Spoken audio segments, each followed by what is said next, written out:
जो अपने जीवन में से थोड़ा सा समय निकालकर गुरु महाराज के दरबार में हाजिर नाजिर हुए हैं। ये समय बहुत कीमती है और कीमती चीज की सबको कद्र करनी चाहिए। अभी जो हम आप सबको ये मनुष्य तन मिल गया है, उसकी हमें कद्र नहीं। किस काम के लिए मिला है इस बात की फिक्र नहीं, फिर मिलेगा या नहीं मिलेगा इसकी कोई चिंता नहीं। मनुष्य शरीर में जो भी जीवात्माएं बैठी हैं, उन्हें इन तीनों चीजों पर हमेशा चिंतन करना चाहिए। समय बहुत कीमती है, जो गुजर गया वो लौट कर नहीं आता। मनुष्य तन उससे भी बहुत ज्यादा कीमती है, क्योंकि हम आप सबको मिल गया है, उसकी हमें कद्र नहीं। किस काम के लिए मिला है उसकी फिक्र नहीं। इन सब बातों का ज्ञान न होने का मतलब है कि हम अपने जीवन को गफलत में गंवा रहे हैं। ये गफलत है। जिन कामों का ज्ञान ध्यान होना चाहिए, उनका ज्ञान न होने का मतलब है गफलत। गुरु महाराज कहा करते थे, गफलत में मत गवाइए। ये थोड़ा उर्दू फारसी का शब्द है। हिंदी में कहते हैं व्यर्थ में मत गवाइए। अब कुछ शब्द ऐसे हैं जिन्हें लोग उसी में अच्छा समझते हैं। व्यर्थ में मत गवाइए मतलब गफलत में मत गवाइए। बिना काम के अपने शरीर को की श्वासों को खत्म मत कीजिए। काम से खत्म हो तो ठीक, और किसी लाभ को छोड़कर और जीवन जा रहा है तो जीवन पाने का कोई मतलब नहीं। जीवन पाने का लाभ हमको मिलना चाहिए। संसार में कोई भी काम करते हो, हम आप सब, उस काम के पीछे छुपा होता है हमारा लाभ। जिस काम में हमें लाभ नहीं होता, हमारा अंतःकरण उसे करने को राजी। कोई लाभ नहीं, क्या करें? हम परिश्रम करें और उसका हमें कोई लाभ न मिले तो अंतःकरण कहता है जब कोई लाभ नहीं तो क्यों करें। तो संसार में तो प्रारब्ध का लाभ है। संसार में तो करनी का खेल है। संसार तो तुम्हारे अंतःकरण के चिंतन पर आधारित है। गुरु महाराज कहते थे, जब आप संत मत से जुड़ जाओगे तो तुम्हारी सोच अपने आप ही ऊंची। इसका मतलब है, अगर हमारी सोच में अभी भी संसार और संसार के क्रियाकलाप भरे हुए हैं तो अभी हमारी सोच उतनी ऊंची ही नहीं हो पाई है जितना ऊंचा संत मत होता। अब सोच में ही कमी है। अभी सोच ही छोटी है, सोच ही नीची है। सोच नीची क्यों हो जाती है? क्योंकि हमारे ये चर्म चक्षु, ये हमारी आंखें संसार को देखती हैं, और जिस चीज को ये बाहरी परिदृश्य अंतर में छपाकर देखता है उसी पर चिंतन करता है, और चिंतन करता है हमारा मन, हमारी बुद्धि, हमारा चित्त, हमारा अहंकार। जब ये उसी चीज पर चिंतन करता है तो वही चीज रात दिन उसके अंदर समाई रहती है और उसी का सोच विचार उसके अंदर उठता बैठता है, तो हमारी सोच उसी में फंसी रह जाती है। उच्च कोटि की सोच हो ही नहीं। इसीलिए गुरु महाराज कहते थे कि सोच को उच्च कोटि का बनाओ। अब सोच उच्च कोटि की कैसे बनेगी? तो उसके लिए कहते थे अपनी रहनी गहनी सुधारो। देखो कितना सरल से बताते थे गुरु महाराज। रहनी गहनी नहीं सुधरेगी तो सोच अच्छी होगी ही नहीं। अभी रहनी गहनी कैसे सुधर जाए? तो हमारा मन जो है ना, चित्त है, जो बुद्धि है, वो अहंकार के इशारे पर चलता है। ये सबसे पीछे खड़ा है और पीछे से इशारा करता है ऐसे ऐसे, ऐसे नहीं ऐसे। संसार के सारे झगड़े जो हैं वो हमारी सोच पर आधारित है। हमारी सोच ऐसी क्यों है? क्योंकि हमने प्रारब्ध ऐसा बो लिया है, उसी के हिसाब से हमको मिली संगति। जैसा हमारा प्रारब्ध उसी के हिसाब से मिली संगति, और जिस हिसाब से संगत मिली हम उससे और एक हाथ आगे निकल गए तो मन तो वैसे ही उसमें उलझ जाएगा। देखो, कुछ पाने के लिए बहुत कुछ खोना पड़ता है। संसार का एक नियम है कि कुछ पाने के लिए कुछ खोना पड़ता है। कुछ नहीं, कुछ पाने के लिए संसार का बहुत कुछ खोना पड़ता है, और तुम कुछ खोकर ही पाना चाहते हो। आपको मालूम है, थोड़ा सा शंका पैदा हो गई थी सती मैया को। भगवान भोलेनाथ से कुछ छुपा लिया, कुछ ही तो छुपा लिया था, और एक झूठ को छुपाने के लिए कई झूठ और बोले कि भाई बात छिप जाए। तो जो तन की जाने मन की जाने उससे तुम छुपाओ। तो वो तो सब जान रहे थे कि अब लीला का समय आ गया है, तुम कुछ भी करो, हमें तो सब पता है। वो उसकी वजह से उन्होंने उनका परित्याग कर दिया कि तुम्हारी सोच गलत हो गई, हमारे प्रभु के लिए तुम्हारी सोच गलत हो गई। उनको तुमने उनकी ही अर्धांगिनी का स्वरूप धारण कर लिया, तो वो स्वरूप धारण करने के बाद तो हमारे लिए वो परम पूजनीय हो गए, और उनको स्त्री स्वरूप में फिर हम स्वीकार करें, ये हमारे बस की बात नहीं। ये उच्च कोटि की सोच थी। हमारे आराध्य का पत्नी होकर भी तुमने स्वरूप धारण किया, आराध्य की पत्नी का थी हमारी, और स्वरूप धारण किया उनका। वो हमारी आराध्या है, आराध्या का स्वरूप धारण किया। ये उच्च कोटि की सोच है। देवताओं की सोच का बता रहे हैं आपको, देवताओं की सोच में भी फर्क है। आपने सुना होगा, वो फला ग्रह ने गुरु की पत्नी के साथ रमण किया, और फला ने वो महात्मा गौतम की स्त्री के साथ रमण किया, फला ने फला के साथ रमण किया। ये देवता है।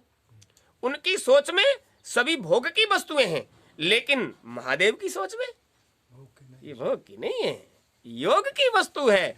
और योग में जो बाधा पड़ेगा हम उसे त्याग, ये उनकी कोटि की सोच, उच्च कोटि की सोच। हमारे योग में जो भी बाधक बनेगा हम उसे त्याग देंगे, वो चाहे हमारी निजी पत्नी ही क्यों ना। तुम साथ रहो, लेकिन अब हम तुम्हें स्वीकार, सेवा तुम्हारी सब करेंगे, लेकिन तुम्हें स्वीकार क्यों? भाई पत्नी थी, अरे उनका स्वरूप धारण कर लिया तब कर लिया, अब तो अपने स्वरूप में है। यही कोटि की बात है, यही श्रेष्ठता की बात है।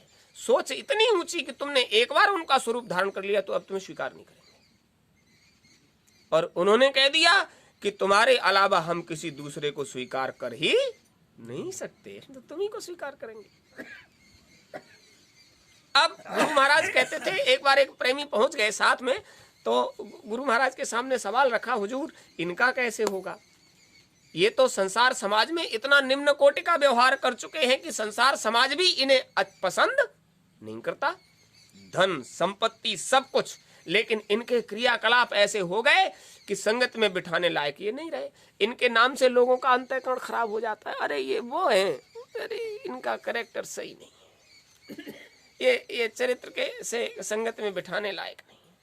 तो गुरु महाराज ने कहा, बच्चा यहाँ तो सब ऐसे ही आते हैं, दूध का धुला तो कोई है ही नहीं, ये गंदे हैं तभी तो इनको धुलने के लिए बुलाते हैं। हाँ, इतना हो जाता है कि जो ज्यादा गंदा हो गया है उसको थोड़ा ज्यादा रगड़ना पड़ता है। तो हुजूर इनका कैसे होगा? इनका ऐसे होगा कि इनका मन गंदा, बुद्धि गंदी, चित्त गंदा, अहंकार गंदा, और तो और इन्होंने शरीर भी दूसरे को समर्पित करके गंदा कर लिया। अब तो इनके सारे इस कलेवर को ही साफ करना पड़ेगा।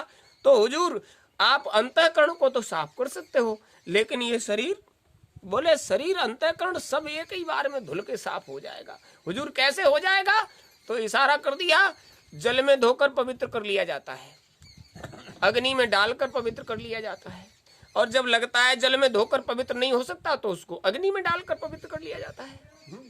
तो अब जल में धोकर इनका पवित्र होने वाला नहीं, क्योंकि जल में धोने के बाद तो यही चीज इनकी रहेगी और लोगों की दृष्टि उसी पर पड़ेगी और वही सोच इनकी सामने रहेगी। तो जल इनको पवित्र नहीं कर सकता। अब तो इनको अग्नि में डालकर पवित्र करना पड़ेगा। शरीर को अग्नि में कब डाला जाता है? जब वो अग्नि में डालने के योग्य हो जाता है। इशारा हुजूर महाराज का। अब आप समझ लीजिए उन्होंने क्या कह दिया। इनका तो शरीर ही अब अग्नि में डालकर पवित्र करना पड़ेगा। हुजूर शरीर अग्नि में डालने के बाद तो खत्म हो जाएगा। बोले शरीर तो खत्म हो जाएगा, अंतःकरण थोड़ा ही खत्म हो जाएगा। मन वही रहेगा, बुद्धि वही रहेगी, चित्त वही रहेगा। तो हुजूर उसको कि वो जब इसको बदल दिया जाएगा तो उसकी धुलाई करके फिर नए में पिरो दिया जाएगा। यानी ये जामा दूसरा देना पड़ेगा और उसमें उस अंतःकरण को धुलकर तब डाला जाएगा, तब इससे फिर साधन भजन कराया जाएगा। अब इसने तो यात्रा अपने आप ही लंबी कर ली। देखिए इधर महादेव जी ने क्या कहा, देवी जी अब इस शरीर से तो हम तुम्हें स्वीकार, अब तो तुम्हारा चोला ही बदलना पड़ेगा और उसकी रूपरेखा बनानी पड़ेगी। देखिए, और अब इतनी जल्दी से हम तुम्हें मिलने वाले नहीं, क्योंकि तुम्हारा अंतःकरण हमेशा से हम में रमा रहा है और तुमने हमारे साथ ही इस तरह का व्यवहार कर दिया, परायेपन का व्यवहार। अपने से तो कोई बात छुपाई नहीं जाती, अपना होते हुए भी परायेपन का व्यवहार, मन में शंका पैदा कर ली और झूठ बोला। परायेपन का व्यवहार तो अपनापन पैदा करने के लिए, तुम्हें हमें पाने के लिए अब तो कुछ ज्यादा साधन करना पड़ेगा। तो देखिए वो यज्ञ हुआ महाराज दक्ष के यहाँ और जिद करके वहां गई, छोटे में समझ लीजिए, और वहां जाकर अपने आराध्य का अपमान सहन नहीं हुआ और अग्नि में अपने आप को दाह कर दिया। प्रेम था उनसे, प्रेम तो था, आराध्य का अपमान सहन नहीं हुआ, अग्नि में दाह कर दिया। तो वीरभद्र को इशारा कर दिया, अब ये तो लीला कुछ आगे बढ़ानी पड़ेगी, ऐसे निपटारा होने वाला नहीं है। तो वहां खूब विध्वंस विप्लव कराया, ये दिखाने के लिए कि हम आज भी उनसे उतना ही प्रेम करते। जब अंतःकरण से त्याग दिया उसके लिए फिर कुछ करने का क्या मतलब।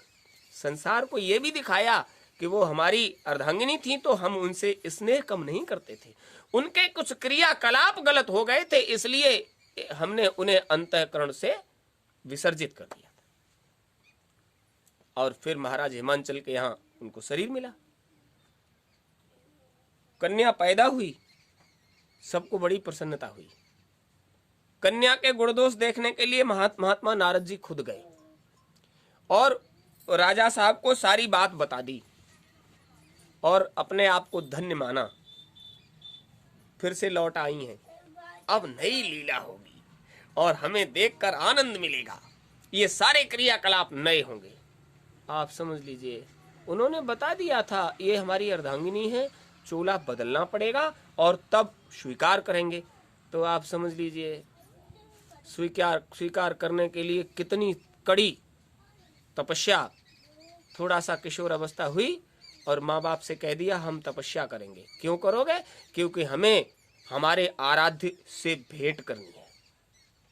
उन्होंने कहा संसार में एक से एक अच्छे राजा महाराजा, हम राजा हैं, और तुम्हें ऐसे आराध्य से भेंट करनी है जिसका कोई घर न पता न मकान न दुकान, जिसके अंतर में जो चीज बस गई है उससे पूछो उसको क्या करना है। उसके लिए उन्होंने कितनी कड़ी साधना किया। कुछ दिन भोजन बारी बता सक। अभी लोग कहते हैं कि वो अन्न का आहार त्यागने का क्या मतलब है। किसी बड़े लक्ष्य को पाने के लिए बड़ा तप साधन ही करना पड़ता है। महादेव को आराध्य के रूप में स्वीकार करने के लिए देवी जी ने क्या किया? अन्न का आहार त्याग दिया। जंगल का बास, महलों में रहने वाली राजकुमारी और जंगल में कुटिया बनाकर रहने लगी। एकांत में एक चित्त होकर उनके लिए साधन भजन, तपनिष्ठ। उन्हें पाना है, संसार की जितनी भोग वस्तुएं होती हैं सब त्याग देंगे, लेकिन उन्हें पाना है। महादेव को पाने के लिए पार्वती को इतना कड़ा परिश्रम करना पड़ा, उन्हें पाना है। यहां तक कि बेलपत्र कुछ समय खाए, यानी ये हजारों वर्षों की बात है, 1 2 10 20 50 दिन नहीं। उस समय जीवन आयु 1 लाख वर्ष थी, इसलिए हजारों वर्षों में ये तप साधन किया गया। यहां तक कि ये सब तप साधन होने के बाद सप्तऋषियों के द्वारा परीक्षा ली गई, अभी इस योग्य हुई है अथवा नहीं हुई है, अंतःकरण अभी मजकर साफ हुआ है या नहीं हुआ है, अभी खोट तो नहीं बाकी है।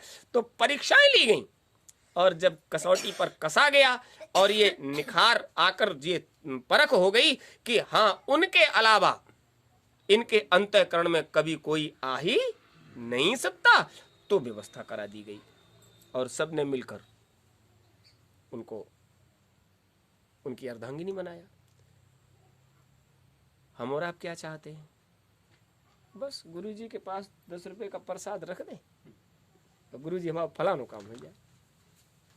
ये प्रसाद तो उनके आगे रख दिया आपने अपनी श्रद्धा, और फिर होता क्या है, वही उठाया और आपको ही गुरुजी का ले गए कहीं।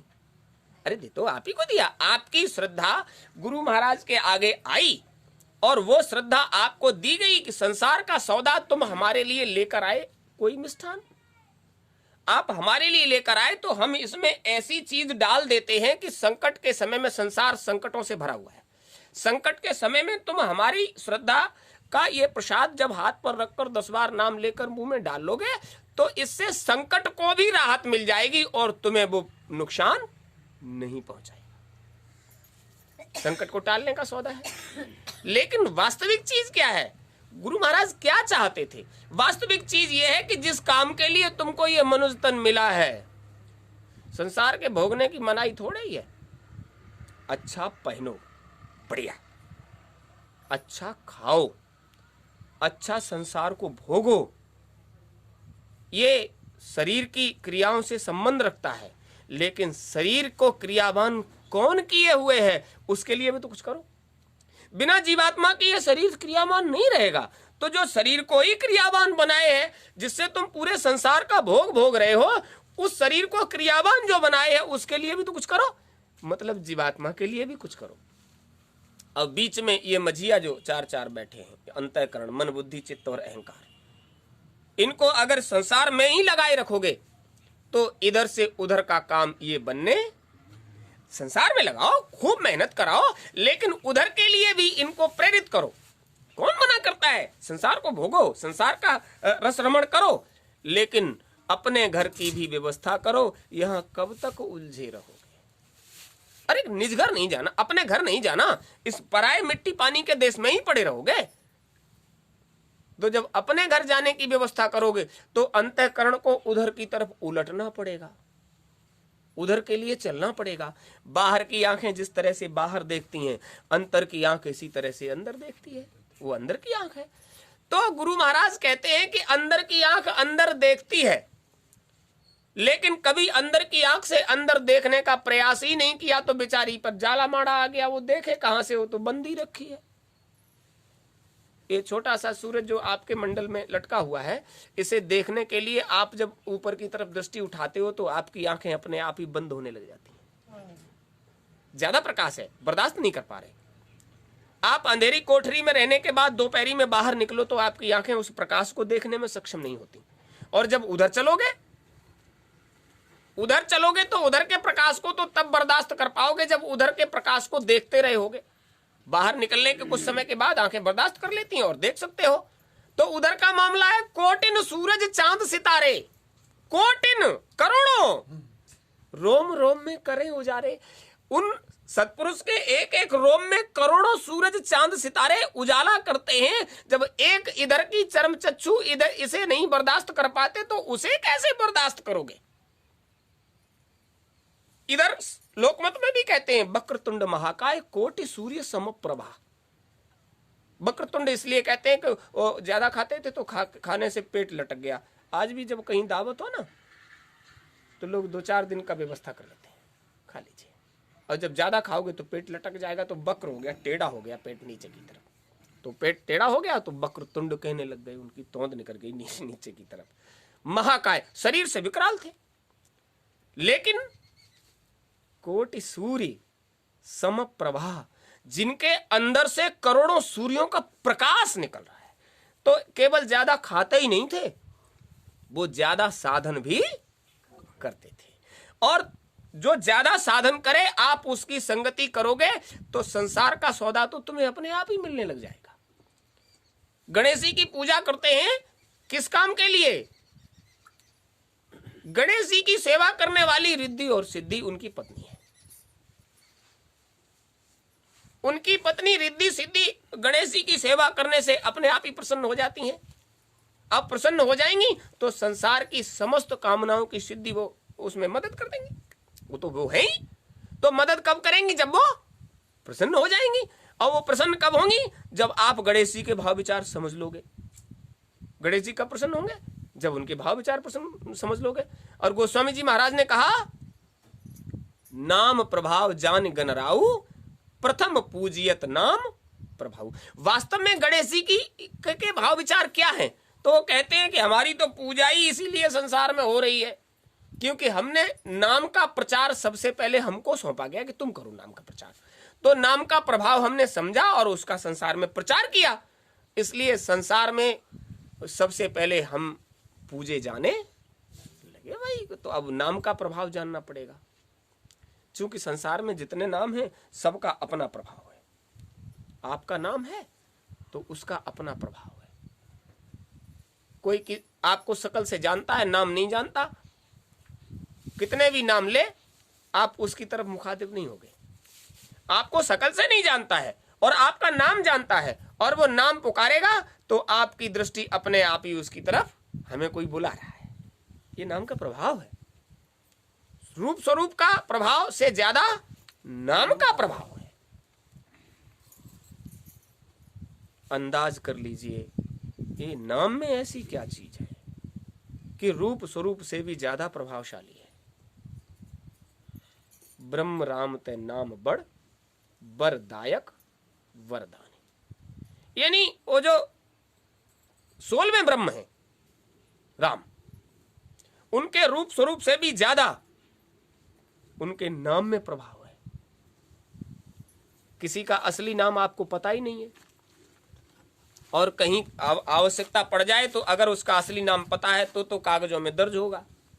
अब असली नाम ही नहीं पता है तो कागजों में दर्ज नहीं होगा तो कोई भी सरकारी काम होने वाला, असली नाम मालूम होना चाहिए।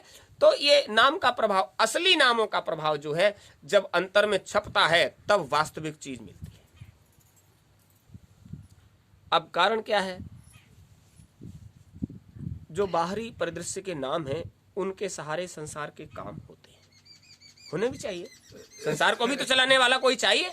अब संसार में आप आ गए हो, आपको चलाने वाला उन नामों से आपकी संभाल करता है, लेकिन तुम कहां जाओगे? जहां जाओगे वहां किन नामों से संभाल होती है, उन नामों को भी जानना तुम्हारी जिम्मेदारी। अब वो गुरु सत्ता के अधीन होता है। ये संसार सत्ता के नाम तो जैसे ही जीव भूमि परतवा ढावर पानी, इम जीवे माया लपटानी। माया के देश में जैसे ही आओगे वो तुरंत ही बाहरी परिदृश्य को आपके आगोश में डाल देगी, बाहर वाले को। बस इसी को समझिए और आप उसी में लिपट जाओगे।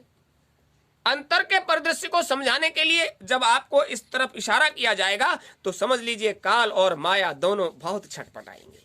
अगर जीव ने अंतर का भाव समझ लिया, अंतर का राज समझ लिया, अंतर का रहस्य समझ लिया तो ये अंतर से जुड़ जाएगा और हमारी पहुंच के बाहर हो जाएगा। और वो नहीं चाहता। आपके अपने बच्चे अगर आपके व्यवहार में नहीं आते, आपकी सेवा नहीं करते, आपके अनुरूप कार्य व्यवहार नहीं करते तो आपका मन बहुत खराब रहता है। पाले पोसे हमने, अभी पड़ोसी कह देता उनकी तो समझ में आ जाती, पर जी हमारी बात इनकी समझ में ना आया। अरे भाई पड़ोसी के भी हैं कुछ न कुछ, अरे पड़ोसी का कुछ न कुछ होंगे तभी तो कहेगा। अब चूंकि पड़ोसी के मेहनत आपने की है, पैदा आपने किया, पोस पाल के बड़ा आपने किया और आपकी बात न माने तो आपका अंतःकरण खराब हो जाता है। अच्छा, यहाँ छोटे से संसार में आपका मन इस तरह से खराब हो जाता है और उतने बड़े संसार में जिस मालिक ने आज तक आपको अपना ही माना है, इस संसार में तो जिस शरीर में आए उसने उतनी देर के लिए आपको अपना मान लिया। शरीर छूटा तो जिस शरीर में फिर चले गए उसने आपको अपना मान लिया। फिर शरीर छूटा तो जिस शरीर में चले गए, जिसके संपर्क में आए उसने आपको अपना मान लिया। यहाँ तो रोज अपना मानने वाले बदले गए। वास्तव में आप जिसके हो उसने आज तक आपको पराया माना ही नहीं, उसने आज तक आपको अपना ही माना, जिसकी वजह से तमाम शरीर धारण कर करके आए और ये कोशिश करते रहे हमारे अपने ये खोलों में ये गंदगी से निकलकर बाहर आ जाएं, रास्ता मिल जाए और निज घर चले आएं, तो उनकी चिंता फिक्र दूर हो जाए। सतयुग में अंतिम चरण में इन चीजों का बोलबाला था, प्रयास कर रहे थे। वो क्या था जो छूट गया, वो क्या था जिसे भूल गए? जानकारी थी तो आपने रामचरितमानस में पढ़ा होगा कि मनु और शत्रुपा ने बहुत तप किया, बहुत तप किया।